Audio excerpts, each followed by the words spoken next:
In 2012, the South African mining sector accounted for 8.3% of GDP directly on a nominal basis. And in 2024, this number dropped to roughly 6% of the nominal GDP. This shows how the industry is grappling with rising costs and tightening margins. According to PwC, the mining industry has been weathering some storms over the years and continues on this terrain. It says the industry has been battling with not only infrastructure failure, load curtailment, and logistics, but global pressures as well. Direct electricity costs, interesting, is the one that's perhaps not coming down, but a lot of gold mining companies operating in remote areas are reliant on diesel and heavy fuel oil supplemented by renewable energy, and therefore the drop-off in oil prices is helping them from an input cost point of view as well. The bulk of the 2003 through to 2012 maximum boom cycle that the mining industry had was driven by infrastructure-driven growth. So therefore the big demand for iron ore, copper, associated metals that's needed for infrastructure growth.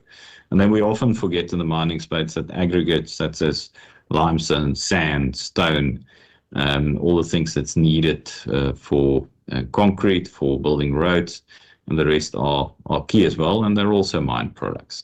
While platinum group metals and other minerals face tough times, gold is enjoying sunnier days, and there's a clear reason why. There's certainly investment in gold from a risk point of view. I mean, gold's counter-cyclical. We see that in these results. And when you've got pressure and concerns around the global risk environment, then investments happen in gold. So where does that investments happen? It's certainly happening in the central banks. And if you look at the investments made by central banks, there doesn't seem to be any tapering off in that investments, at least for the next year. So gold probably going to stay strong for some time still until we get a bit more peace in the world, or until countries decide that, well, there's an alternative to investing in gold in a risk-averse position.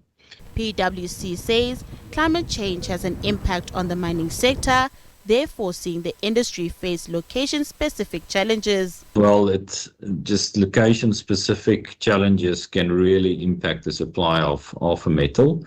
And that can be in the form of natural disasters. It can be in the form of wars that we've unfortunately seen way too many of lately. But also social unrest or regulatory changes can really impact this supply. And the infrastructure failures, perhaps in our South African context, the impact that has on global supply. PwC adds that while the world undergoes rapid urbanization and transition to new energy sources, the demand for mined resources continues to grow. These global forces are reshaping industries, making mining central to how people move, build, feed, care, and power society.